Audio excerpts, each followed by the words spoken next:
Just yesterday we have a news report that, well, this came out today, that Mohsen Rouhalamini, who's a young man who was part of the protests on July 9th in the streets of Tehran, has died in Evin prison. This is something that's regularly happening. You all know this. And we need to spread this message around the world. This isn't just about Iran. This is about human rights. This is about the kind of world we want to live in. He was the son of a chemist, and he actually happened to be, his father happened to be involved in the political side, supporting one of the other candidates, not Ahmadinejad.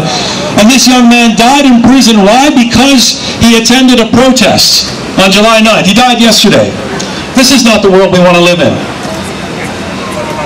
I want to say something. I want to use a slogan that we put up here, the whole world is watching.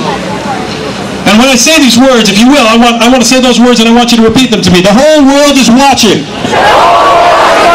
Louder, give it to me. The whole world is watching. Now let's think about where those words actually originated. Because that slogan was first used in 1968, students of American history will know this, as an anti-war slogan outside the Democratic Convention in Chicago.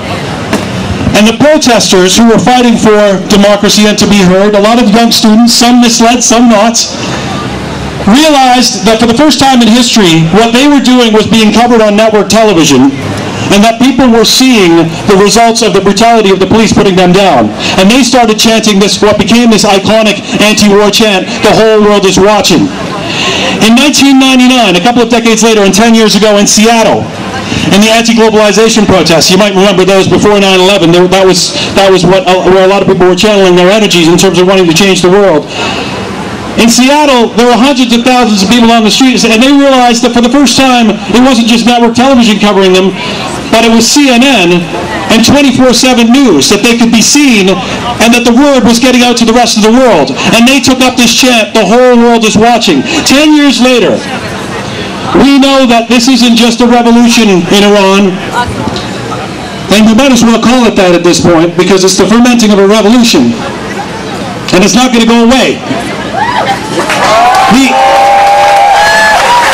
This is a cyber revolution. It's about digital cameras. This is about Facebook. This is about Twitter. This is about harnessing new technology, as young Iranians have been doing, and who are quite adept at, we might add, and sending the message around the world. This is a whole new level where people not just see what's happening in Iran outside of the world, and we've been watching those pictures, but people see what's happening outside of the world in the rest of the world, and people in Iran see what's happening outside of the world as well. In every way, the whole world is watching. Right now, here in Toronto, Canada, with these cameras, digital cameras, people Facebooking, people Twittering, the whole world is watching. The whole world is watching. And the message we're sending to those who would undermine, those who would abuse human rights, those who would torture, from Mashhad to Qom, is that the whole world is watching. From Abadan to Isfahan, the whole world is watching. From Shiraz to Yazd, the whole world is watching. From Tabriz to Tehran, the whole world is watching. The whole world is watching, and we won't let them get away with it. We won't let them get away with it.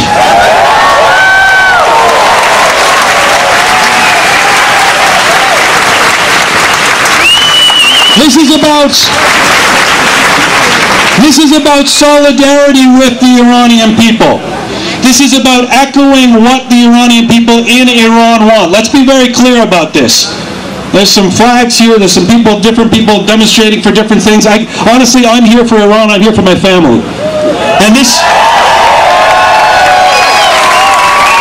is about self-determination for Iranians. No one should be calling for or imposing any kind of change on Iran from outside of Iran. The Iranian people can handle it. The Iranian people can handle it. They're doing a pretty good job of staying resilient right now. What we're here to do, regardless of religious affiliation, regardless of political affiliation, what we're here to do is say, we are here with you, we won't abandon you, we support whatever you want for Iran.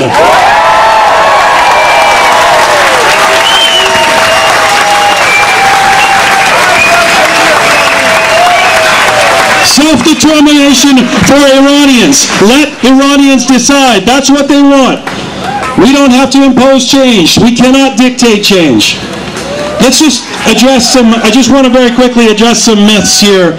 The first time I spoke at Mel Asman Square about, I don't know, a month and a half ago, and I talked about some myths, and at that time, it was just a few days after the election had happened, and the myths at that point were things like, was it a fraudulent election? Which I think we've all learned. The answer might be yes, yes. But there are some myths that are prevailing now. And sometimes these myths are used to undercut the energy that fuels this kind of movement around the world. One of the things that is said to us is, well, why Iran? Why should I care about Iran when there's human rights abuses happening in the rest of the world? And that's not an illegitimate point. That's a very good point. There are human rights abuses happening around the world, and we should care about them, and we should stand against them as well.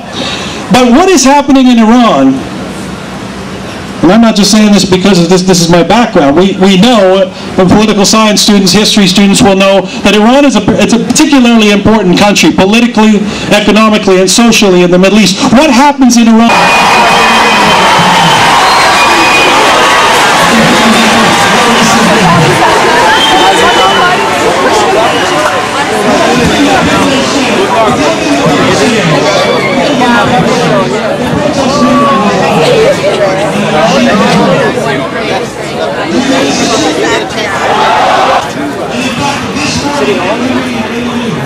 They said that they're going to lie down, but they didn't say where they want you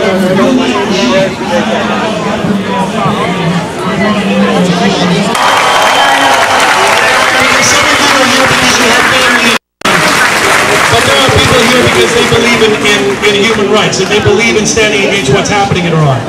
To those people, we need you. And we need to spread this word. And we need to make this, as Jason Kenney and Olivia Chow and Mauricio Bevilacqua were talking about, not just an issue about politics in Iran and what happens to Iranians, but an issue of rights for our world, an issue of what Canada and Canadians should be standing up for what we believe in, freedom, democracy, rights. In the streets of Iran who so bravely have been standing in the face of tear gas and torture and saying Natasi, Natasi, Mahamastin, we are not afraid.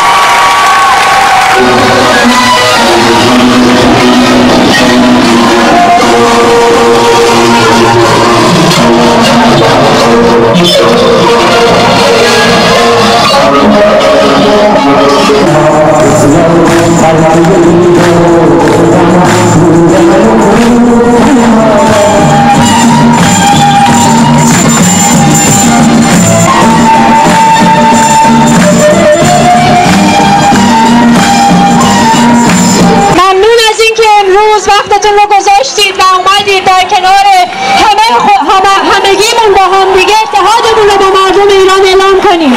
من مسیج و پیام کمیته همبستگی با ملت ایران رو براتون میخونم. Fellow Iranian Canadians, citizens of the world, we are here today to declare our solidarity with the Iranian people's quest for human rights.